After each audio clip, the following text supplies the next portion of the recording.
You're listening to the Current Plays Podcast, Season 3, Episode 27, Feya's Swamp.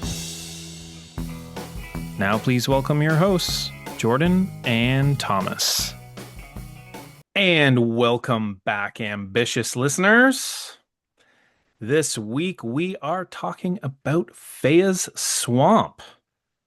This is a 2 to 4 player game designed by Helga Ostertag and Anselm Ostertag. And you might recognize that name because Helga Ostertag designed a little known game, tiny game called Terra Mystica, and also Gaia Project and Age of Innovation. Yep. Yep. Feya's Swamp actually is a re-implementation of an older game that he designed with his brother, Anselm, that I believe is called Kaivai. And this, again, re-implements that one with new updated artwork by Mikhailo Dmitrovetsky, also known as the Miko. And boy, does his artwork really shine in this game. I, love his artwork or hate it, but it is great in this game. He has a very unique style, so I understand when people say I really like this or I really don't like his style. But in this game, yeah, it's just it's good. It really fits it. Yeah, it's really good. Really good. This one is published by Fractal Juegos, and in North America, also co-published by Grail Games. And yes, Kaivai confirmed. Kaivai Nice. is the original. Yeah, so yeah. Kaivai was set is like supposed to be like Filipino tribes or something like that. Oh, Or Polynesian, one of the two, I think. But Feya's Swamp, you're playing as one of 4 amphibian clans. So there's, the crocodiles, the turtles, the frogs, or the salamanders. And you are settling in this magical swamp called Feya's Swamp. And so in this game, you're building settlements on islands in the swamp. You're fishing and trading those fish with the settlements. And then when everyone's got a bunch of fish, then you throw a celebration to the gods and eat all the fish to convert them into points yeah. in order to win with the most points.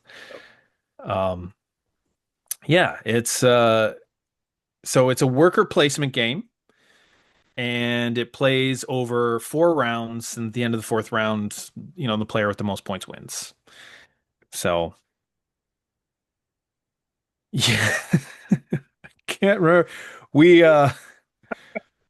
little peek behind the curtain. We already recorded it, or we didn't record it, but we already went over all this, and We got we 15 forgot minutes to hit in. the record. And we're like, Yeah, wait, did we hit that? No, we right. didn't.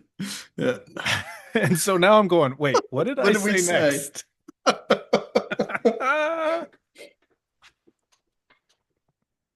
So one of the things that I want to mention with this that we both kind of liked is basically you have this like almost like role selection each round.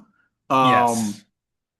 and it's really, and I know you'll touch on it, but it reminds me of Res Arcana. So in Res Arcana, you have these little tiles that every round you pick a tile and it gives you some sort of special ability.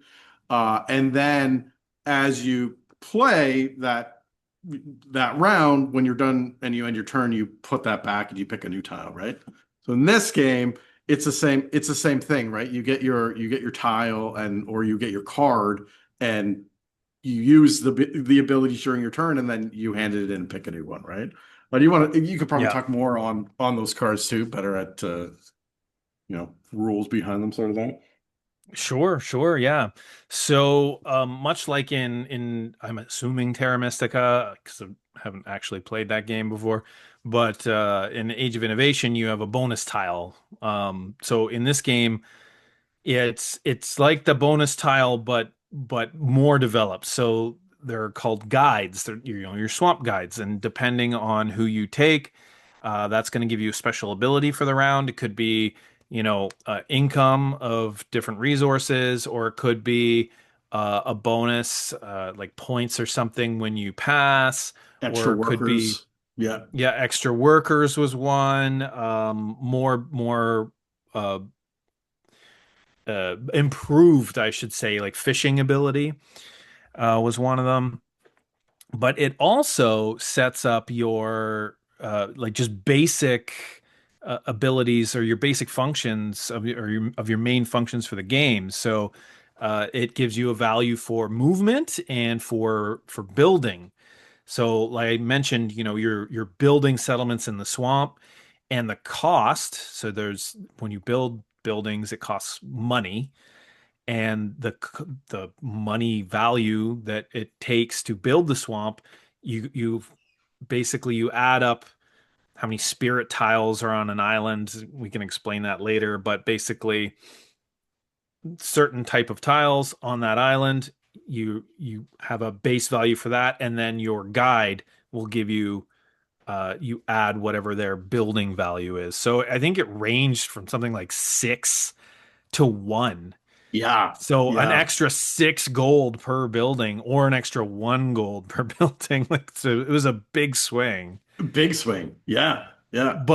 But the ones that had the higher building costs also allowed you way more movement. I think it was like a 5 to 1 swing in movement too. Yeah. So if Absolutely. you Yeah. wanted to travel far, it's going to cost you more to build. But if you don't need to build that turn, then great. But if you decide you do want to build that turn, Yeah. not so great.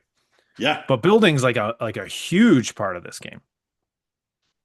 Yeah. Yeah. It was right away, like round one, I I already saw how powerful those cards could be because I messed up at it. And not that I like fully messed up. So we're both looking at the board. You had first pick. And you chose the one that I was like, I'm picking this one. In my head, I'm thinking, I'm going to pick this one. Then you Right. chose that one. And I went, okay.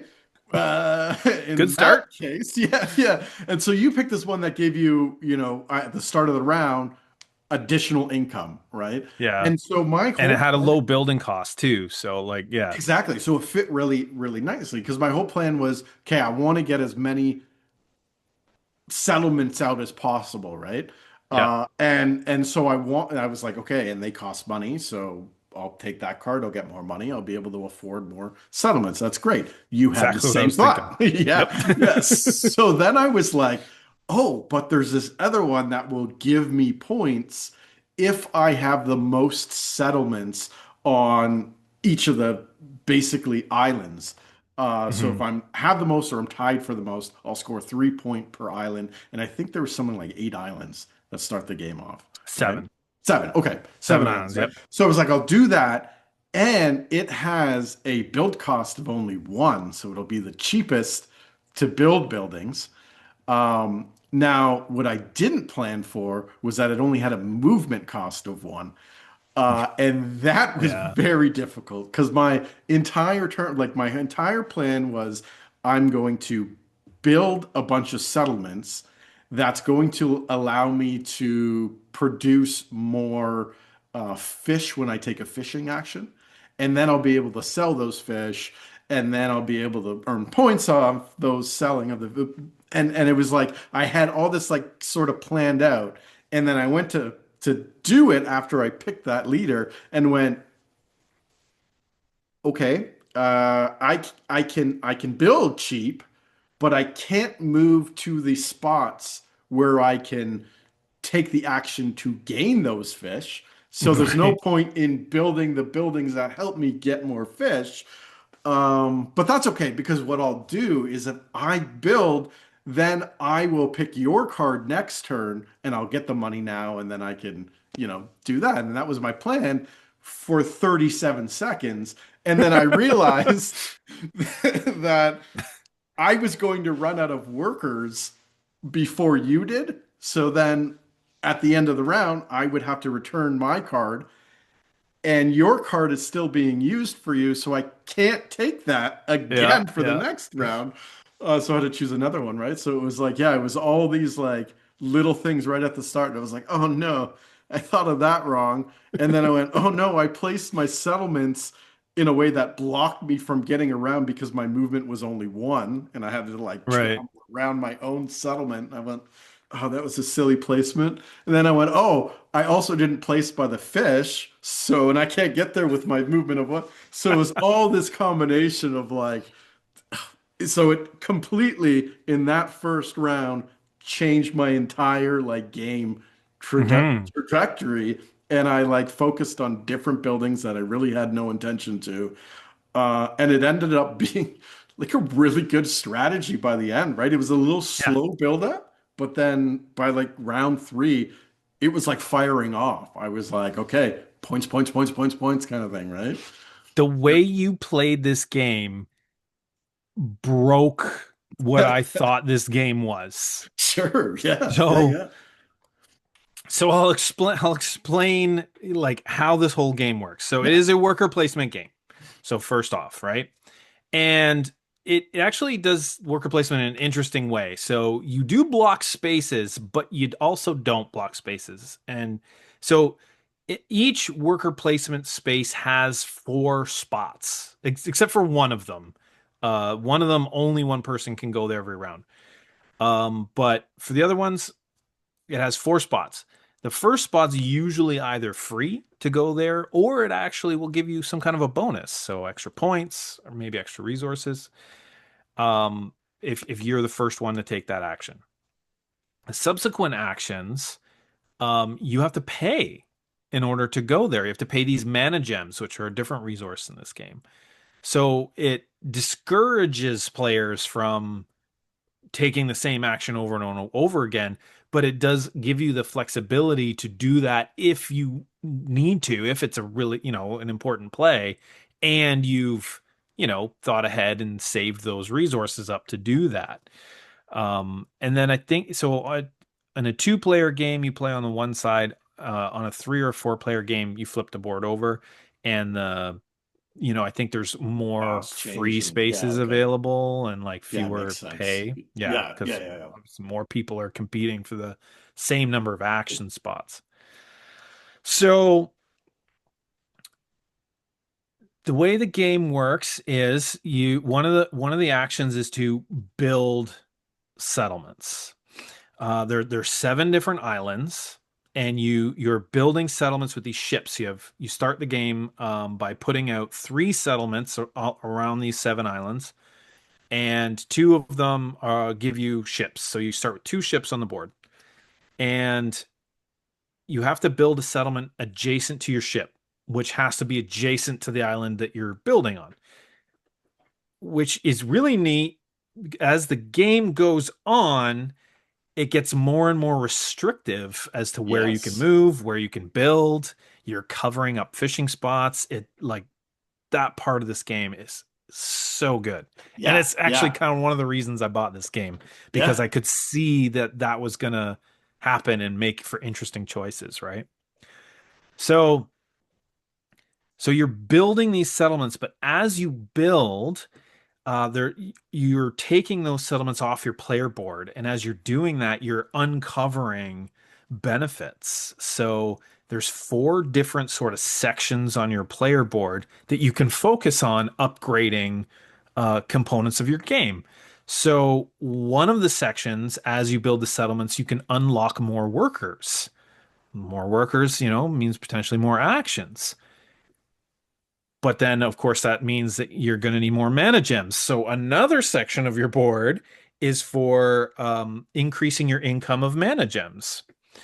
A third section of your board will improve your fishing ability, and then a fourth section of the board will unlock an additional sailboat. And then eventually, at the end of that track, will unlock a big income boost for money. Yeah. Uh, Yeah. yeah. So I started this game thinking, well, actually, no, I shouldn't explain that yet. First, I should explain. The way you get money in this game is you have to fish. So you get fish and then you trade the fish to the settlements. Now, you only get money if you trade the fish to other people's settlements. So now in a two-player game, you put out three like neutral player settlements, and we can talk about that design choice later. Yeah, But yeah. I loved this idea that for you to get money, you have to give fish to other player settlements because, if you're trading with yourself, you're not paying yourself, right? You have to get payment from another player, but then they are getting points for those fish that you give them, which I just thought was the coolest mechanism. Such a trade-off. Yeah, that is, yeah.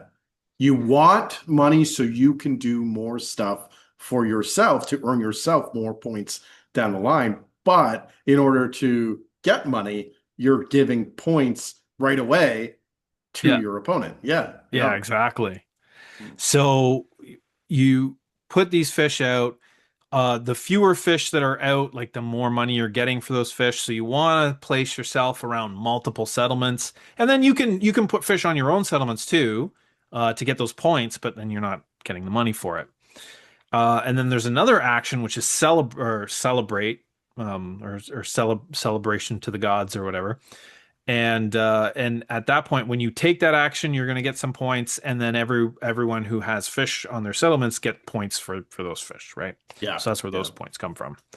Now, I thought, okay, you build, then you got to fish, you got to trade those fish to get money so that you can build more. And then you go back and you fish and then you trade, you get money, then you build. So I start the game, I take this like big income. The islands start off with one or two of these spirit tiles. And that's, the spirits of the swamp are, strong and these parts of the islands, or however you want to theme that. And you have to build your settlements around these spirit tiles. And then as the game goes on, more spirit tiles get added to the board. Well, that increases the amount of points that those islands are worth, but it also increases the cost to build there. yeah, yeah, So at the beginning of the game, I thought, all right, it's going to be the cheapest it ever is to build. You start with a bunch of money. I get this, income card and, relatively cheap building costs. I'm like, it's gonna be the best time. Just get a jump on it, build as many settlements as I can round one. And I thought, okay, I'm gonna go for the section that unlocks workers. So I unlocked both my other workers, which also gave me points because there are these three in the game. You randomly select three race cards. So these are cards with certain goals on them that if you're the first to reach that goal, so you race towards these goals, you get the most points. So it's got four different, you know, descending values of points. You're the first one there, you get the highest value, the highest number of points, right? One of them is to unlock both your workers. So I thought this is a great first turn. And at the end of that, you get bonus income of points. And I'm like, okay, so if I do that round one, I'm maximizing the points I get on this track. Well, that changed your turn because, like you said, now I've got, more workers. You're going to run out of workers first. You instead, I guess probably because you only had one movement, yeah, went for yeah. the track that gives you a bonus boat. And at the Yes, end of yeah, that track, you get a huge money influx. yeah, And yeah. you coasted on that The the entire whole game. game. Yeah. I sold fish one time. I did well on the sale. But like I think actually I know I made 14 gold or whatever the currency is on that fish sale. Right. Um, but every round I earned 20 gold at the start of the turn. Yeah. Yeah. So that spot earned me 20 gold. So it was more than I earned selling the small stockpile of fish that I had. Yeah. Yeah. Which was pretty wild, yeah, because then I was able to build a bunch of settlements like I was trying to do. I had to Yeah. be very strategic often on how I placed it, so I had just enough money. And then most rounds, I finished the round at like no money or like one or two credits left or whatever they're called, gold left. So it was like very tight. Um, but yeah, that was just because you went the route you went and you already scored the 15-point race card. I was like, well, there's no reason I need to race to get that now. Because Yeah. as long as I get it at some point, then I'll Right. complete the race as well and get a bunch of points. It won't be as many as you did. I think it was you got 15 and I ended up getting 10, which 5 point difference, not huge, right? Especially in a game where you can get lots of points. So yeah, it was like, okay, I'll eventually do that, but right now I'm going to go this other route and try to get more boats out, and hopefully, eke out some sort of advantage that way, right? And that Yeah. advantage ended up being that, yeah, that money influx every round.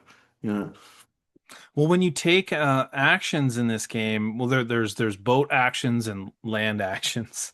yeah, The yeah. boat actions use your boats, right? So like building, you can only build adjacent to your boats.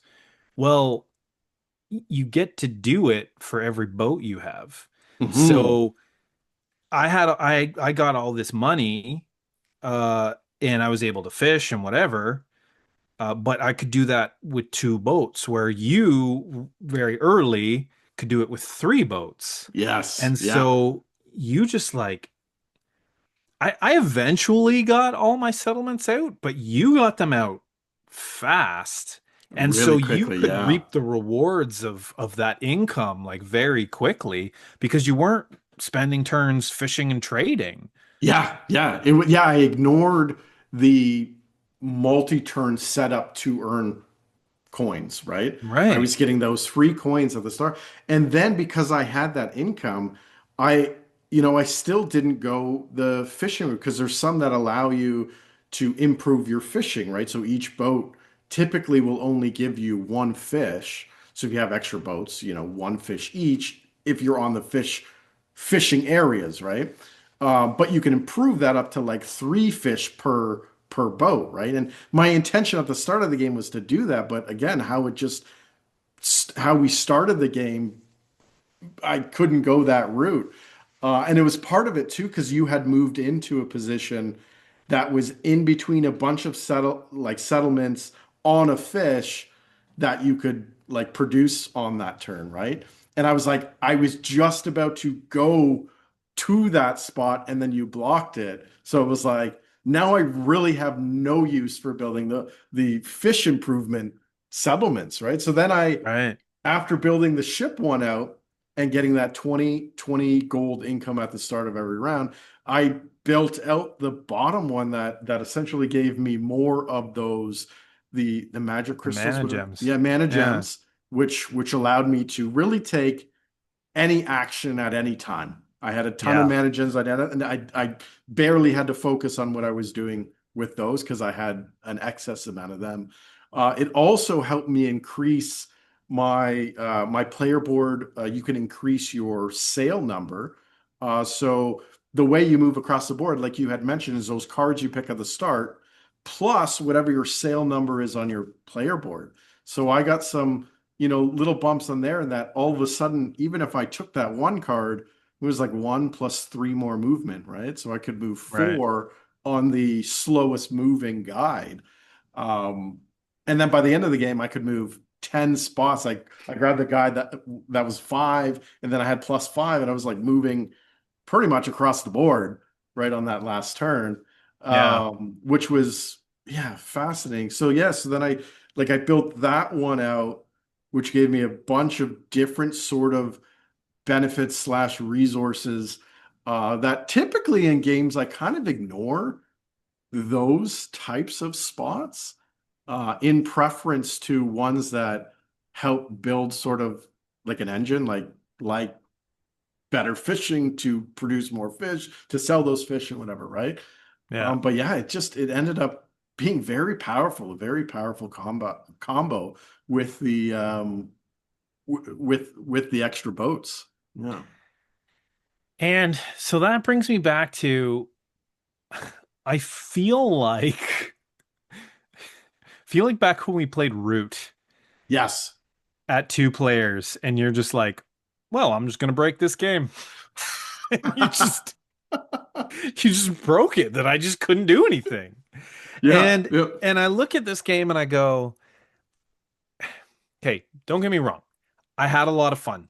Yeah. And there was a lot of I loved the way you could build out your settlements to block the other player. There were lots of times where Yes. like I was like, oh, you need to get around this side of the island to get to these fish. But if I put a settlement here, that kind of connects to the land. Your boat can't get there anymore. You got to Yep. go around the other way, right? And then you did the same thing to me trying to get to one of the temple spots. Yeah. Yeah. Um, Exactly. Yeah. I that felt was like fantastic. payback. Yeah. Yeah. Yeah. Placing your ships like so that somewhere where it's going to interrupt Yeah. the opponent, like putting out a settlement there or having to get their ship that and then the islands kind of crowd each other too. So as you're building out, like you can't ever connect two islands, so you always have to leave a gap. And that really comes into play a lot where, okay, I need to build a settlement, but there's nowhere.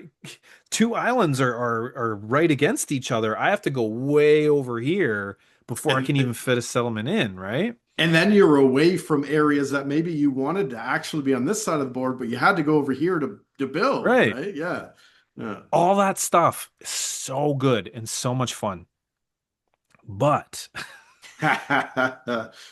there's a few things about this that at two players, Yeah. I don't think work very well. So one of them is what you found, right? Yeah. You're like, I'm just going to ignore half this game and just get 20 income and use that to do all the building. That blew my mind. Yeah. Like Yeah. clearly, I because ignored fishing. Yeah. yeah, yeah, I didn't which I, I never took the fish. I no, that's not entirely true. I took the fish action once on my final turn because I right, was going, how do I maximize points? right, Right. And that's all it was. It was literally, oh, if I get some fish at the end of the game, I get extra points for having fish on my own settlements. So yeah, I'll pick up more fish, then I'll throw them all on my settlements, and then the end game will happen and I'll score all those fish. So that's the right. only time I didn't fish for the proper reason. I fished for extra Exactly. points. Yeah. Yeah, Yeah. yeah. Yeah. So me, like if I wanted to build anything, I needed to fish and trade those fish, right? Yeah.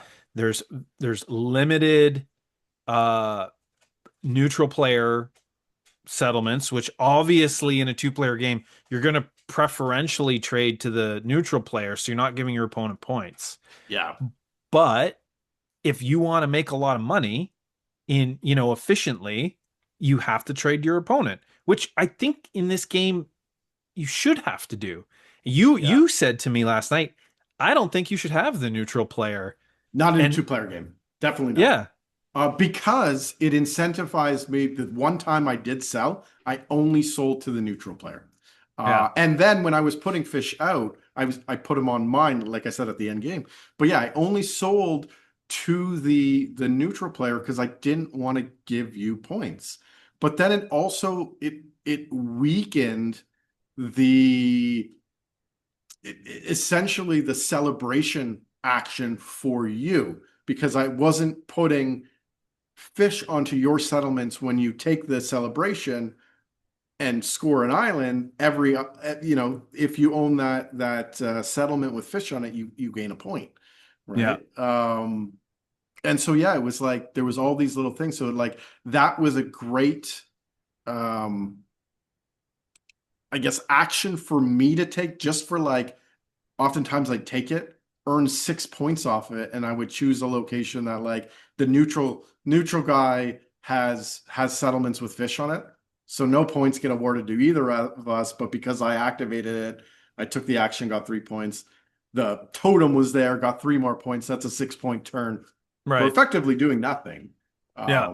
Just taking an action, right? Using a worker for 6 points.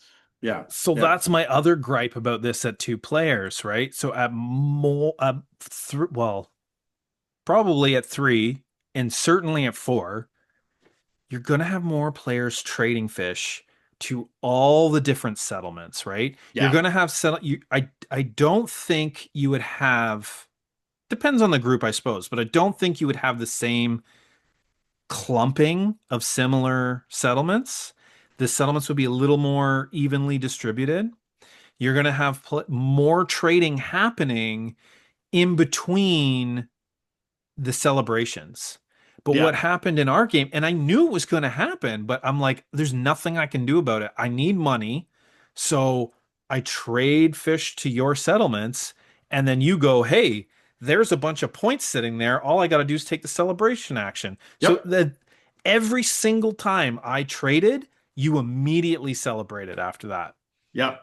And Yep. like, why would you not? Like, that's the smart play, right? Well, and that's what it was, right? Like, and we mentioned early on in our talk was that like you're giving points, um, but you're getting gold in turn, right? But you're kind of hoping that those points might take a few turns to activate, and then because you only can activate one island at a time, right? But you're right. Yeah, As soon as you put a bunch of fish in a single island, which you're kind of forced to do when you're selling, because there's often only a few spots that will touch like two islands at once, right. um, to sell to different settlements. So most of your fish end up on one settlement, and then it's like it's an easy choice that okay, that one I'm going to activate that one. It also has this totem, so it's going to give me a bonus 3 more points. So it's like, yeah, you got 15, 20 gold, whatever, 30 gold one time, and I end up with 10 points, something like that, Yeah, right? And yeah, I was like, yeah, okay, I'll take that. You have your 30 gold. I'll take my 10 points and close the gap between us. yeah, And then, yeah, by like round three, it was obviously like how you had built out and then how I would had built out that yeah I was going to overtake you and then there was no way you could catch up in time by catching fish, selling fish, and then getting points, right? Um, yeah, yeah, it was yeah. With more players, I don't think that would have been the case, right? Yeah, because you before yeah, there's no neutral cities at that time, so I had to decide who am I giving money to. You're going to spread it out more. You're not going to give all your things on one person's, locations, but still, everyone's going to get a little piece of the pie. yeah. And then the points is going to be spread out a bit more too, so it's not like all your actions you're getting a bunch of coins and I'm getting all the points for it. No, you get a bunch of coins and then everyone gets a few points, right? Exactly. Or you're going to give the most points to the player who's furthest behind because Yes. they're, the least threat. So, Yeah. yeah, Yeah. I You had to give me the points, which was exactly. pushing me farther ahead. Yeah. Yeah. Yeah. Yeah. So, and I would play it again at two players because it was a lot of fun. But I just think, yeah, it does suffer a little bit at two players. Yeah, I can see that for sure. Yeah, yeah. Yeah. I think I have a weird kind of comparison with this one that I find is interesting is I think of the game Trajan. I'll quickly go through because we're running out of time here, but Trajan, I know Trajan has a roundel and it very different, but Trajan always feels to me like there's different areas of the game you focus on to get points. And this was very much the same thing, right? You can focus on your ships, you can focus on your workers to take more actions. You could focus on getting, bonus things because moving up the sail track also earned you points. So there's where you could focus on the fishing aspect, right? So I felt that was really neat where you could score points in a lot of different areas, and I Hmm. definitely had the Trajan-y feel as I was playing that. Albeit without the rondel where you have to manage that in Trajan. This time you're just trying to manage what your opponent is doing because they might block spots or whatever, right? But, Right, right. I had a lot of fun with it. I really enjoyed it. I thought it was a beautiful game, like beautiful artwork style of game, and yeah, it just you're right though. At two, it clearly had some issues that that probably wouldn't exist at more players. Yeah, yeah. You know.